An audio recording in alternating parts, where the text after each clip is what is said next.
Alrighty, everyone, it's 1 o'clock, so we will get started. Good afternoon. On behalf of KUKA Robotics, we'd like to thank you all for joining today's webinar, Palletizing with KUKA.PalletTech software. Allow me to introduce our presenters today, Application Portfolio Manager Robert Brodecki and Project Coordinator Robotic Application Engineer Chad Ducart. All attendees are muted for this webinar. If you have any questions, please type them in the questions section and I'll ask them on your behalf. A link to the webinar will be emailed to everyone in about 2 weeks. I will now hand it over to Robert and Chad. All right. Thanks so much, Austin. So this is Robert Ecke here. I just want to say hello to everybody out there and thank you for taking the time to join this webinar with us. As you can see, we're going to have two of us today. So first, myself, Robert Ecke. I am the Application Portfolio Manager. So that means I am on the product marketing side. I cover a lot of our handling products, including the software. So a lot of you are familiar with our robots and how fantastic they are from a hardware side. But today we'd like to also introduce, the software that makes it so it'll be easier for you guys to set up and take advantage of our wonderful palletizing robots. So I am the mouth of this operation. I would like to introduce Chad Ducart. He is the brains. He is also a senior sales application engineer. So he's been working in the palletizing industry and application for a long time now, Chad. Yeah, very long time. Yeah, so he's seen it all. He knows it very well, and he's going to be the one to actually show over. I'm going to give an overview of the software options, and then Chad is going to walk you through all of them. Chad, I don't know if there's anything else that you want to say for introducing, or if we should just move on. I'm good. Let's continue on. All right, let's look at the next slide then. So today we're going to just talk a little bit about, what the target application is, what we're looking at here. Then we've got two different palletizing software solutions that we're going to review. One is PalletTech and one is FlexPal 2. We're going to go over these just briefly, and then how they work, and then we're going to show, hey, what's the difference? How do you choose between these applications? And then we're going to end up the last half of this or more is going to be Chad actually going over some the demos of the different applications and some simulation showing how you can do basically virtual commissioning and simulations with these using our Office Lite and KUKA Sim software. Chad, next slide, please. So what we're talking about today is end-of-line palletizing. So obviously you can do deep palletizing at the front end, but that is not one of the things that we're going to focus on here. These softwares are best for palletizing applications. And even within this world, there's a lot of different situations you can run into. So obviously the basic ones you can get is same product per pallet, but you might also get multiple product ones. You can get multiple infeed and outfeed stations. You have various palletizing patterns that you need to manage. You can have different gripping strategies depending on the products. You may be new to KUKA and have limited programming knowledges, or again, you may be working with end customers who have no programming knowledge, but still need to be able to make some adjustments to the robots once they're installed. And for this one, you want to have them fast and easy change to the palletizing scenario. And obviously for integrator side, you would like to have faster commissioning and setup, because the quicker that you could do any one project, the more it allows you to do other projects. Next slide, please, Chad. So when we look at these with PalletTech and FlexPal 2, these are just a couple of screenshots of it. And the way that we look at it is PalletTech is like your budget and user-friendly for basic palletizing application, especially if you are an integrator. So it exists within our WorkVisual environment, which is our standard programming environment. And it'll cover the vast majority of palletizing applications that you'll see, and will allow you to do that. But then FlexPal 2, it is for a more robust system with user-friendly screens and app menus and interfaces. So you can do for more advanced systems, or if once this is installed at a facility where the operators or end user has to be making regular changes to the palletizing scenarios, or they have to create new products from time to time. So for instance, like a contract manufacturer where products change on a regular basis. If they need to be able to make a new pallet fairly quickly for a new product, this is a really good application for them. Next one, Chad. So again, just want to start, we're going to talk a little bit about PalletTech.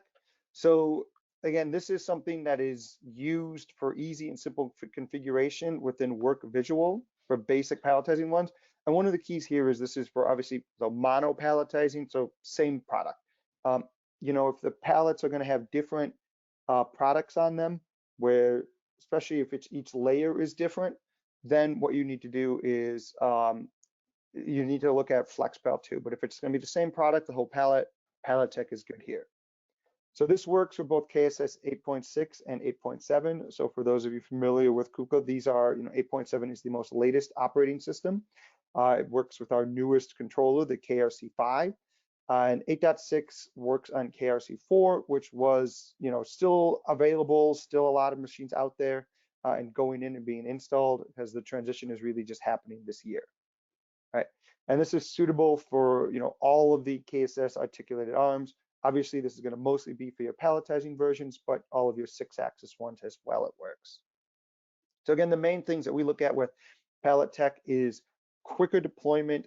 If you're comfortable within the WorkVisual environment, it's very quick and easy to set up and program in these pallets.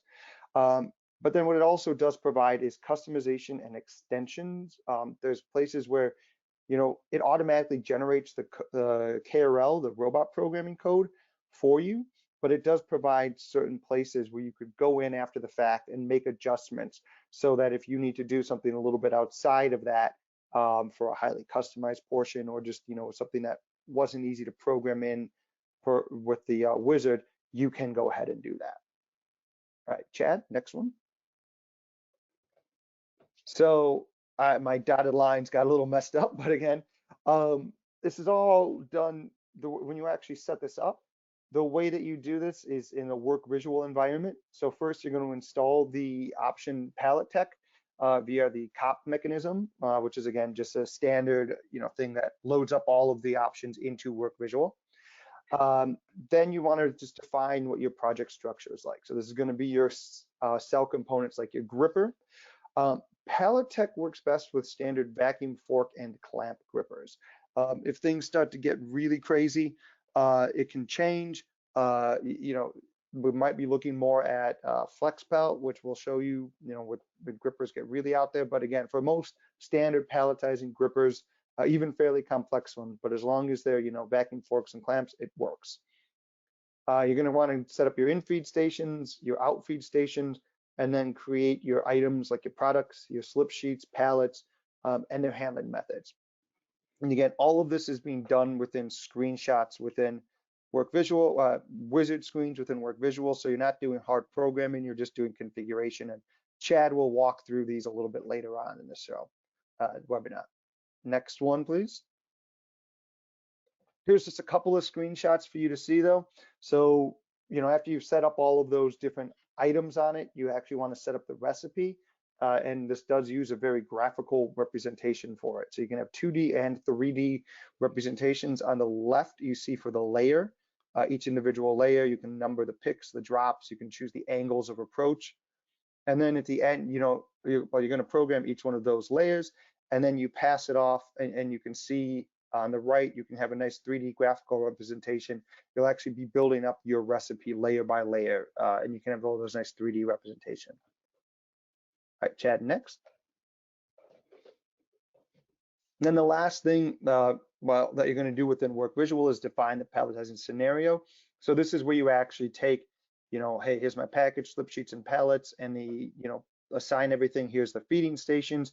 Here's the actual instructions, what that pallet stacking plan is, and where all the placing stations, where everything is. All right, next one. And then what you will need to do is obviously push it to the robot controller. So for this, again, you'll push all of this stuff that you set up will be pushed onto the controller. And as you said, all of the KRL, all of the programming language has been generated automatically. So really what you're left with at this point is teaching station waypoints, doing touch-ups and little adaptations once you're on the spot, via the smart pad. And again, we'll show some of the screens. So you can honestly, a lot of this can be done with Office Lite and over KUKA Sim before you even get into the field, which will save you a lot of time. Once it's actually up and running, you can monitor production You can do, and then again, you can do without having to leave, what's that? There are screens and menus on our smart pad that will allow you to change the palletizing scenario. So if the product changes over, or if you need to make adjustments, you can even technically do new recipes and pallet layouts. If you have all the new products, you can basically MacGyver it a little bit. You got to copy it over, and you can kind of reorganize the existing pallet layouts to create new recipes. All right. Next one, Chad. And again, kind of just mentioned those different things. So again, just here are some screenshots. And again, Chad will do it, but a lot of those screenshots that you see on the right, those are, on the right, that is for what you'll see on the smart pad. On the left, that is what you see in WorkVisual on your PC. So very similar screens and very intuitive once you're into those screens. I think that does it for PalletTech then. Next, yep. So next, we are talking about FlexPal, and FlexPal 2 is PC based. So this is something that you will still use WorkVisual for setting up the actual project and programming IO and those kind of things. But when it comes to the actual bulk of the situation, when you're actually doing the palletizing specific things like your gripper, your pallet layouts, your products, and all of that, that is done without just a regular PC Windows application. Does not need WorkVisual. So this is one of those reasons why we say it's good for when you need an end user needs to be able to make adjustments to the pallet or create new pallets. There is that they will have this full robust program, very intuitive and clear to learn without having to go through WorkVisual at all. All right. So one other thing too with this, you'll notice it works for KRC2, KRC4, and KRC5. So it works for legacy robots as well. Right? It's suitable for all of the 6-axis robot arms and the palletizing versions. And again, what we talked about earlier, it's suitable for simple or more complex cells. So we'll go into this a little bit later on. But with PalletTech, again, generally the guideline is as long as everything, all the infeeds and outfeeds and anything that the robot needs to interact with is in reach from the robot when it's stationary, then PalletTech should work. It is a good solution for you then. But if things start expanding out, like this application here in this picture where you've got robots on linear tracks and you've got so numerous infeeds and outfeeds and pallets, etc. Once you start to hit that volume, this is where something like FlexPal 2 becomes a little bit more easier to handle. PalletTech can do this one, but you're kind of working through and around the system more, whereas FlexPal is a little more flexible on that. All right, next slide, please, Chad. So similar, with FlexPal 2, as you said, in WorkVisual, you're still going to be doing the building out the project as you would any other KUKA project, but you are going to be using FlexPal to kind of create the palletizing specific portions of it. So this means creating or importing parts. So one of the bonuses is that with FlexPal, a lot of times you can just import CAD files. You don't need to be building them out individually. You can import a CAD file and just make your adjustments. This is for parts. This is also for the grippers. So again, you don't have to build out a gripper individually. You can again just put it in, import a CAD file of the gripper, and now you'll have a 3D representative that you could use when you are doing this. But again, so you create those elements, you'll just drag and drop, similar, again, more of a 3D environment than what PalletTech is, but similar concept of just drag and drop, create your layer, create your stack.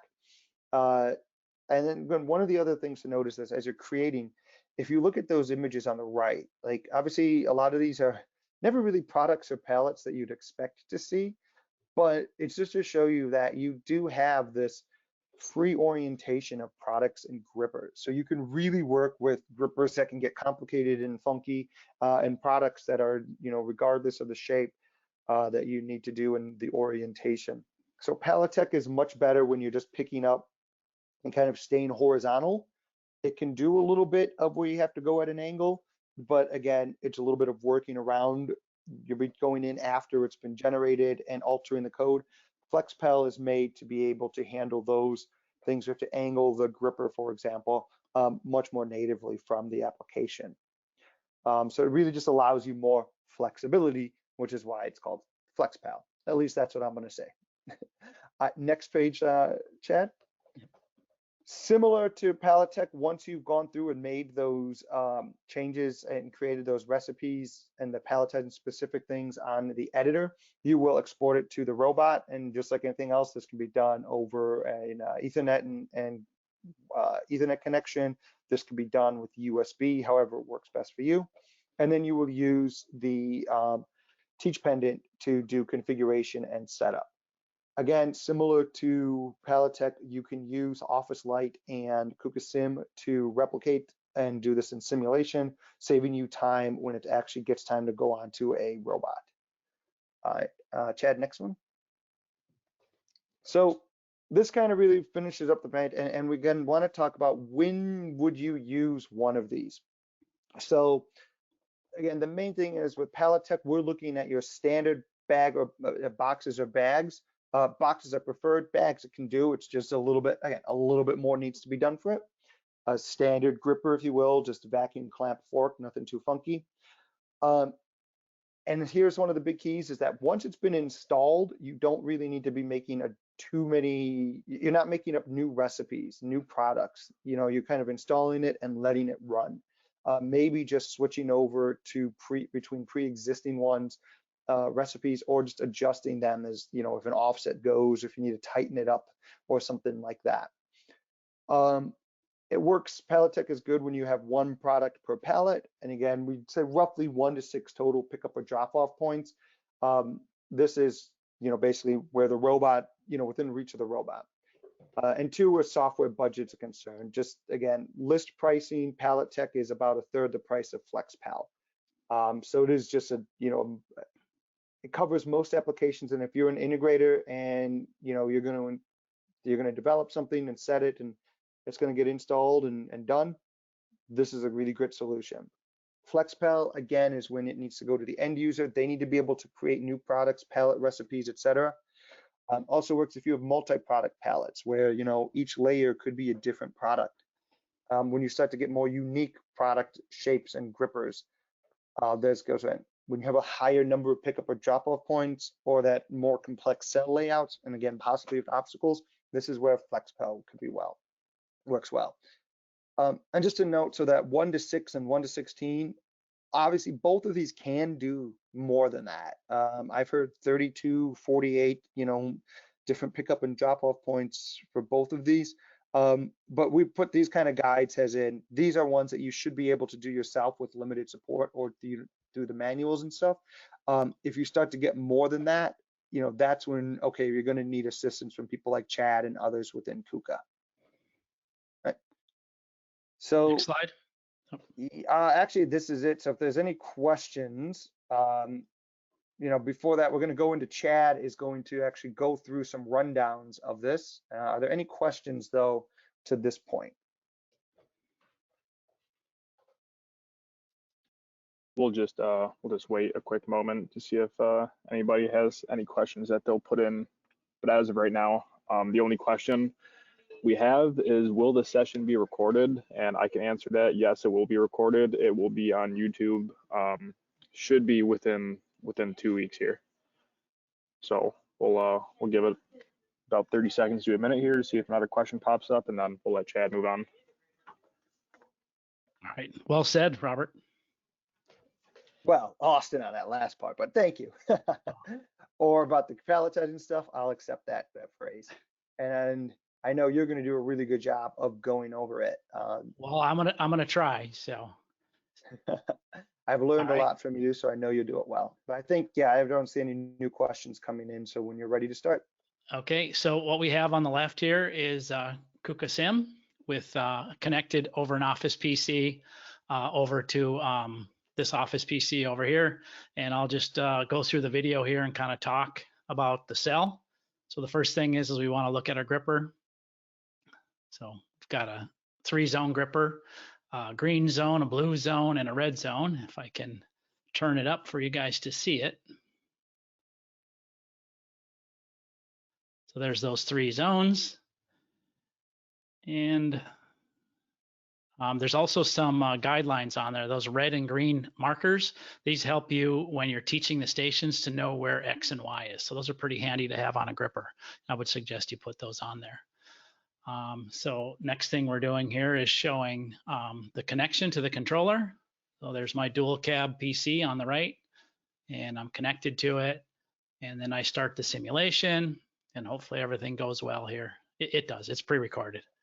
So we got our pallets coming in, our slip sheets. Station 2 is a thick slip sheet. Station 1 was the pallet. Station 3 is a real thin slip sheet.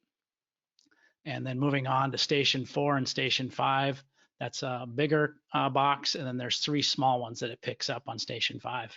And then P1 and P2 are your pallets. So we have 2 pallets on this system. So 5 infeeds and 2 pallets, just under Rob's 6 number he quoted, right? So over on the right are some screens, and this selects the scenario, and on the right-hand side is how you start it up. So I think I'm going to probably start it here.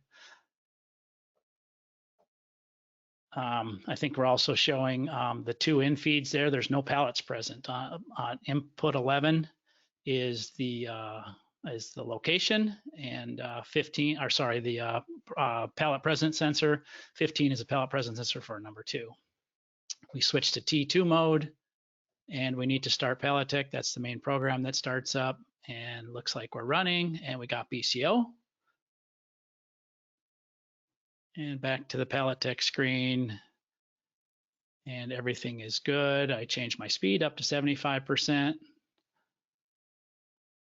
And cycle start one more time. And the reason it's not doing anything now is because the pallets aren't reset. So I reset pallet number 1.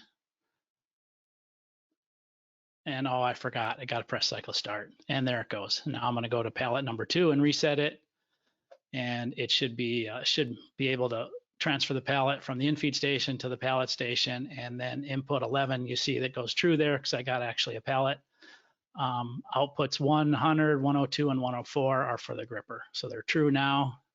So I'm picking and dropping, and it did pick up some boxes. Those are the small boxes, and it does 3 at a time there.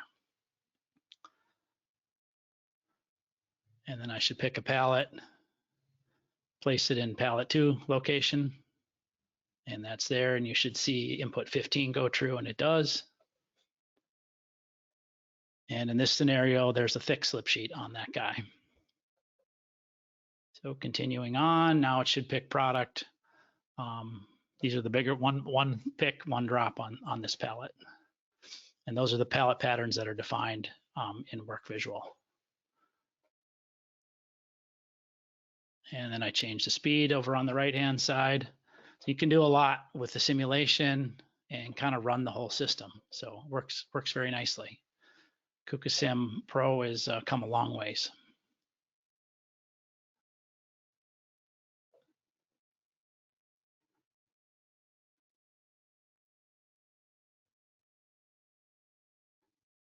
And there I did pick a 3 and then a drop of 1, drop of 1, and a drop of 1. And that pallet is complete. You can put a slip sheet on top, and then pallet 2 should finish up here. And oh, we need a slip sheet on top. Can't forget that, the thick slip sheet. So that guy should be complete now. And I think some things are changing over here on the other side to say the pallet's complete. So I came in and reset the pallet, and then should go pick a pallet on pallet 1 or for pallet 1. And rinse and repeat, and now we're running again. Let's see, what else do we do here?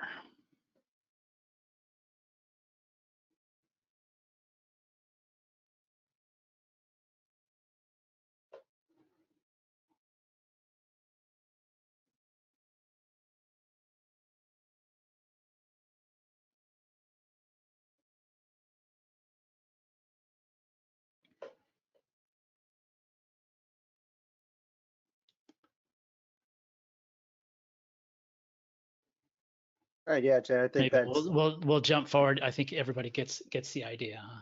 but Okay, yeah, this does show how well you could do all the configuration and testing simulation and a lot of the commissioning beforehand, if you will, on this. So thank you on that, Chad. Yeah, next part. Yep. So the next part here is we're showing some of the screens on the pendant, and I think what we want to do is show how you start and stop the system. Sometimes it's not so intuitive which buttons to press, and there's these little lock keys here, and this will kind of tell you what needs to happen. I think I'm fumbling a bit here, but you have to finish. I think you have to finish the pallet is what has to be done here. So this status will change up here. So it asked if I wanted to finish, and this should change now. Yeah, now it requested a stop. So it's a state machine basically that's here. And I think the mistake I made is I was supposed to hit finish. So once it finishes, it should go to a state of uninitialized or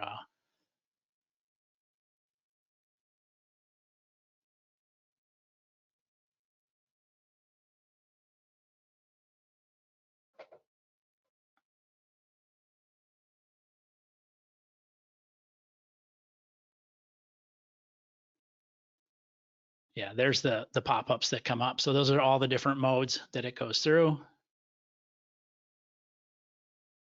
And now I believe I should be able to, oh, you see the locks on the wrench that's there. This is the how you teach the stations. And I have to unselect the scenario is what has to happen.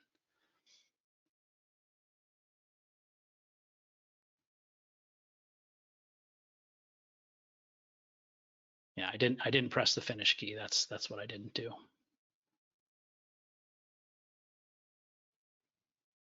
So it went back home, and there it's canceled. Now I can go edit the pattern on the teach pendant. So I should be able to unselect this scenario here or the pattern recipe,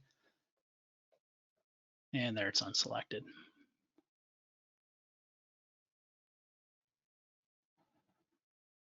And there's the outfeed station, and oh, I'm still locked. Why is it locked? Oh, there's still a program selected. So I have to stop the program, cancel the program, and now the lock should go away. And it did. And now I should go in and edit it. So I can change the number of layers here. So here's the visualization that Rob was talking about, where I could choose how I pick and place. And I could do a single pick, single place, or single pick and 2-drop, 3-drop. However I want to do it here, this can be changed. And it only gives you a 2D editor here, but I could move boxes. You can use the arrow keys. You see how I'm pressing the arrow keys there.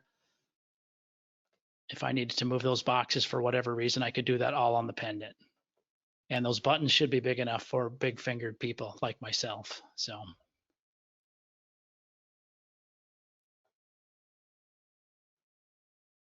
All right, and let's see, the next step here is, I'm going to add some more layers. Say I wanted to define more product on the pallet for whatever reason, another layer. I think I can add another layer here. So if I do layer 8, now I'm going to have 2 layers of product.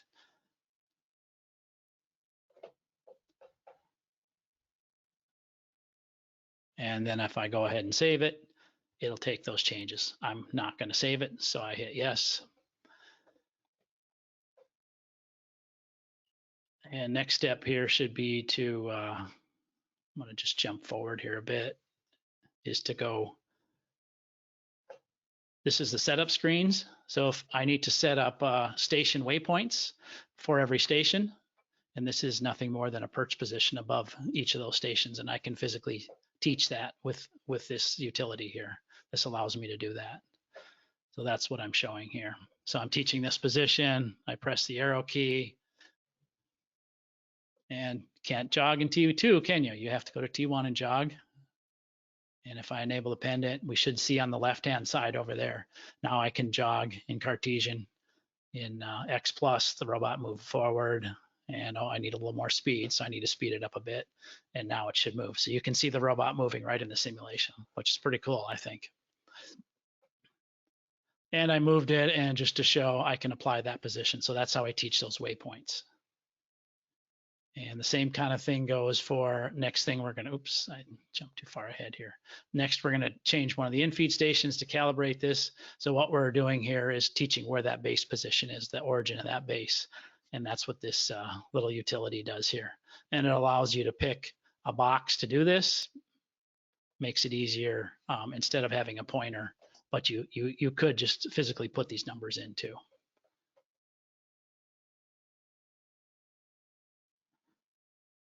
And the idea here is I teach an X position, a Y position, or sorry, origin, and then a positive X. So same goes for the outfeed stations. Pretty much the same procedure.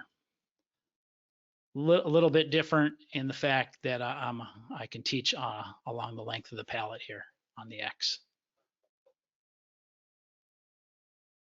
So jumping forward here a little bit. You apply the position, and then you teach the positive X location. And then the last one would be the positive Y.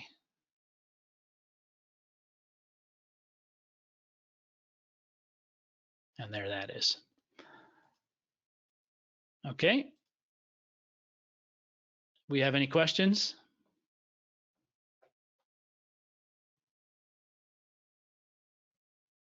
Yeah, I Yeah, it see looks one. like there's one. Sorry, Austin. Oh, no, go ahead. So just one about, can we share the example of the simulator for the pallet, and where can we download the VMware workstation? So this is from Eric Sanchez. So I'm going to try to answer this. So just if we should be able to, we have all of these examples and templates and stuff, so we do, we are able to share them. As to the VMware workstation, this is something called Office Lite, which you can set up on Microsoft Hyper-V or on VMware, depending on what license you have. But for Office Lite, you should be able to talk to your KUKA representative, and they can help get you a copy of that. And then once you have that, again, talk to your representative or Chad and I, and we can get you the example, all of the example. And we also do have, if you're familiar with our My KUKA, you can go in, and they do have a lot of training videos and things like that, so that you can build up examples step by step. All right, Eric, I hope that answered it. Otherwise, if not, fill in. Otherwise, Chad, if you're ready to continue. So next thing we'll do is we'll go over the WorkVisual side and configuring the project. So right here, I'm pulling the project from the Office PC, so you can see that it actually did pull it. And one thing that's not always so easy to find, and you see I didn't know where it was either. I'm looking around menus. I'm looking for the, I'll find it here in a minute, because it's really in the Windows section, this project structure. So this shows me the details about how the cell is configured. The cell.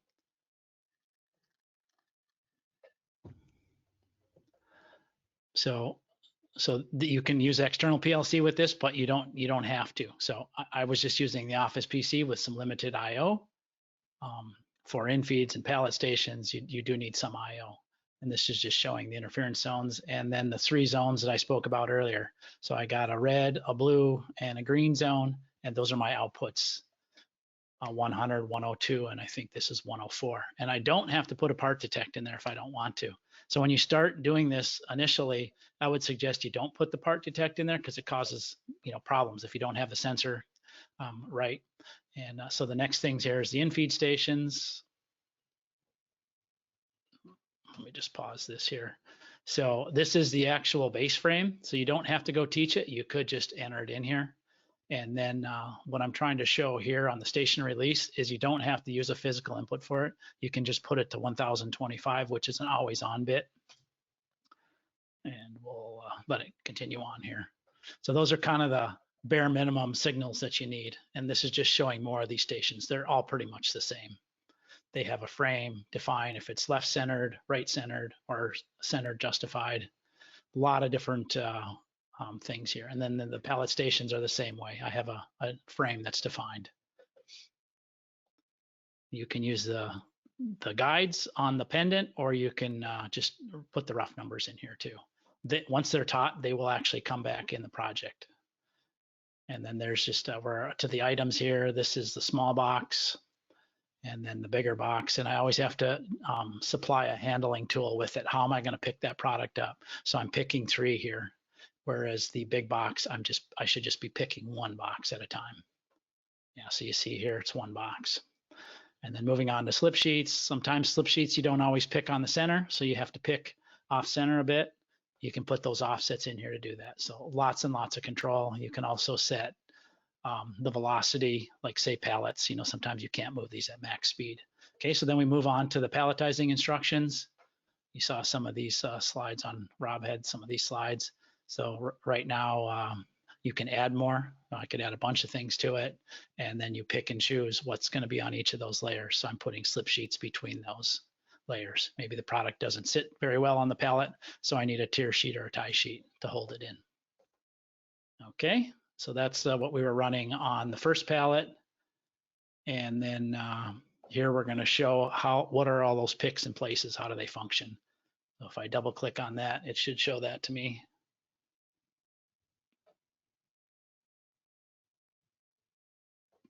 And if I need to add more boxes to the layer, I would hit that plus sign up here to do that. I don't think I showed that, but that's how you do it. And if you need to change how those, there I'm picking 3, dropping 1, dropping 1, dropping 1, and I can also change the the angles that I push into that corner so I don't clip box corners. Always important, right? We don't want to crash boxes. Oh, I do show the button there. Okay, and then the last one should be the scenarios here. This is how the product is actually palletized. Scenario 1, that's what we are running. And we made a copy of this. We looked at this pattern on the robot. You can duplicate patterns pretty easily here. Once you got one done, you can copy and paste them pretty quickly. Also here, there's a lot of control for changing approach positions for pre-pick, post-pick. So if I had a fork gripper, I can do a lot of that here.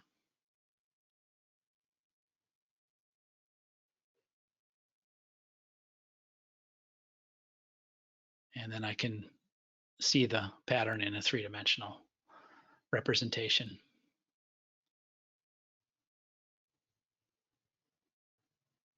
And that's it for Pallet Edit.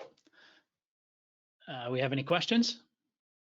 We'll move on to FlexPal if we don't have any questions. Yeah, it looks like no questions. So no questions. Well, I must have really explained that well, huh? I mean, you really do. Okay, so we have FlexPal here, FlexPal 2. I'm sorry, just one note. Sorry, before going in. So Alfredo, I see that you have your hand raised there. I don't know if you got a question, but just if you have a question, just please type it into the box, and then we'll get to it the next time we pause for questions. So I continue, Chad. Okay. Okay, so this is FlexPal 2. So as Rob was talking, we can easily import parts here because we don't always have perfect boxes, or customers have representation of all their boxes already. And these different formats are STL, drawing, and 3ds. So I'm going to put a mass in here of 5, and then I can import that. So I just took these right out of KUKA Sim, this small box, and I stuck it in here. Really, really easy to add. This is a great feature, I think, especially when you're not very good at AutoCAD or these types of things. But KUKA Sim makes it pretty easy. And then I think we have to tell it how the product is orientated on the infeed is what you have to tell it there. And then we can do the same for pallet. Well, that's what I'm showing next. Maybe you don't have Euro pallets, but you can easily bring in your kinds of pallets, or maybe you have a special plastic pallet. Makes it really, really nice and easy. So there's our custom 3D object. And same for slip sheets. Pretty much rinse and repeat here. Oh, that's a heavy slip sheet too. 2 kilograms. Oh, now I changed my mind. I went to half a kilogram, which is still pretty heavy. And then there's our slip sheet. And then the last thing, probably the most important thing, is I can bring 3D objects into here also. So I'll go ahead and delete this default one, and I'll bring my own in. And I have a vacuum gripper right from the demo I just showed you. I don't like that gray color. Maybe I want to change that color to a different color.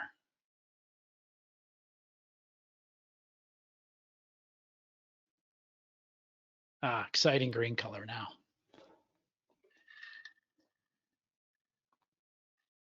And then those yellow, green, and blue sections there are my zones. So I have a 3-zone gripper again, and you can move those down to the bottom of the cups. So I'm going to use the default gripper that was already in here, and we're going to go over to the layers. And this is showing how the boxes are organized on the pallet. So I'll duplicate it and delete how the picks are, just to show you how you add these in. The boxes are also defined on the pallet through the define parts position. It's not done through here. Oh, I have the wrong gripper, so let's pick the right gripper I want to use. I want to use this fancy gripper that came with it. And once I click there, it's going to do a pick a 3, a drop a 3, pick a 3, drop a 3, pick a 3, drop a 3. And then here I'm going to pick 3, drop 1, and drop 1.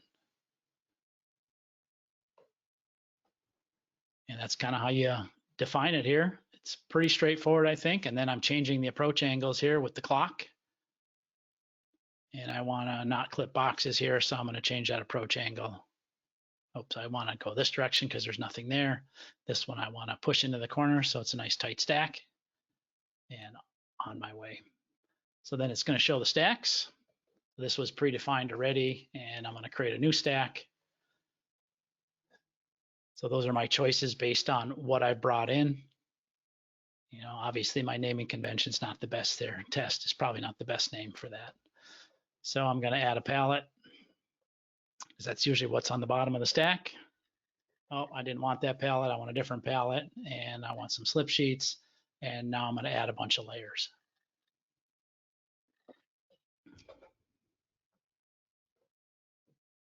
Slip sheet in the middle, and then a bunch of layers. So that's how you add them. And then we go ahead and save here. This saves the database file, or it's called an FLX file. And then you have to load that on the controller. Looks like I had a couple too many things open, and I think I got the wrong Office PC. Not the right Office PC. Let's get the right one. That's the virtual, that's the, so this was done in VMware. The other one was done in Hyper-V. Hyper-V is obviously the preferred choice because it doesn't cost you any money. It's something that Microsoft gives for free. And then we will copy the file. So the stacks, or the FLX file is saved. And I need to copy that over to the controller. So in the VM world here, it's pretty easy. I copy the file,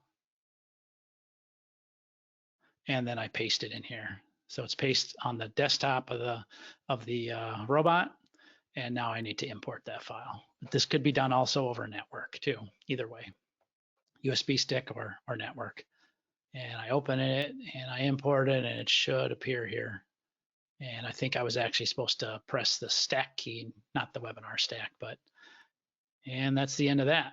So let's move on to some of the KCP screens. That should be next. Do we have any questions? We must have at least one question, I'm pretty sure. We had one there about an application where they tried using PalletTech and they weren't getting the speeds, but I reached out and asked them to get in touch with us afterwards so we can discuss the actual application and see if FlexPal would be good for them to try or so. But other questions I'm not seeing right now. So keep it moving. We'll move on to the next section. So the last one is how you configure the WorkVisual side. Not really a whole lot you have to do on the WorkVisual side. I just wanted to show the options that you got to have there. And it's more important here to talk more about the some of the screens on the pendant. Cell setup, a lot of I/O in here and a lot of screens. Basically, to get it to run, you need to get rid of all the I/O. I think that has the 4,000 numbers in it, and you gotta put it to something different, otherwise it won't run. But that's just what these screens are showing here. You can refer to the manual. All these are documented in the manual. You can add your own user messages, 6 or 68 of them or something like that. And great name for the gripper, the old suction box.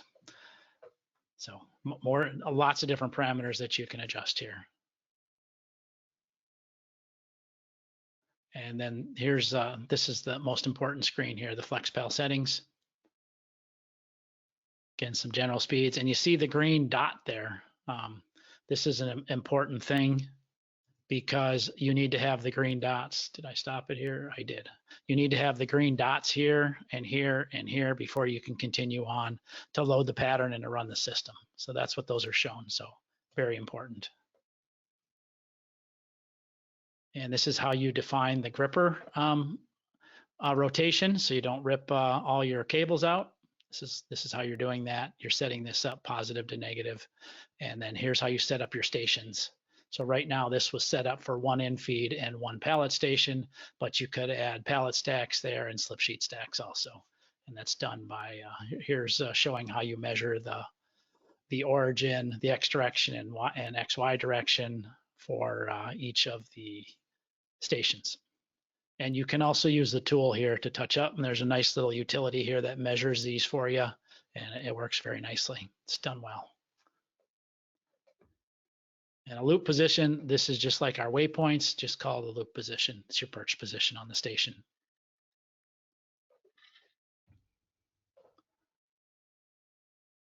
Again, just some more I/O and some variables.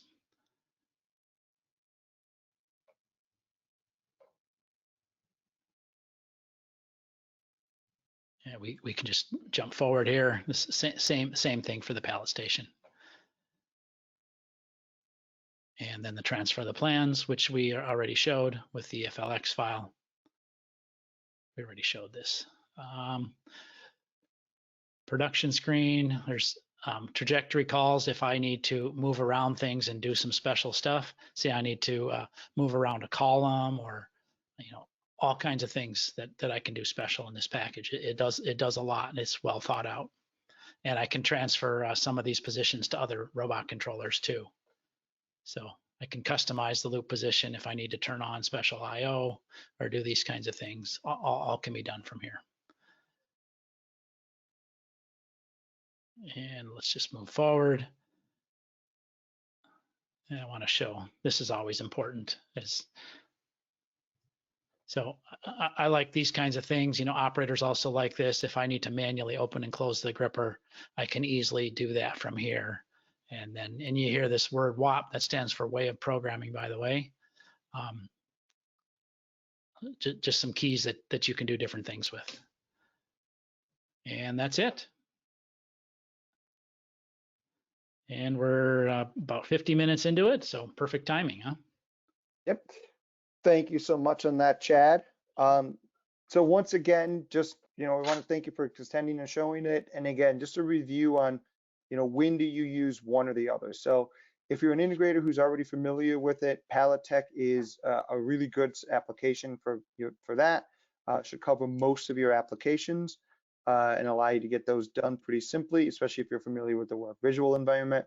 For applications that become more complex or require the end user to be making regular changes or new pallet recipes and products, that's where something like FlexPal would come in. But otherwise, I think we'll stay on for a couple of minutes just to see if there are any more questions that come in. But otherwise, we'd like to say thank you so very much for everybody for joining us today, and please have a good rest of your day.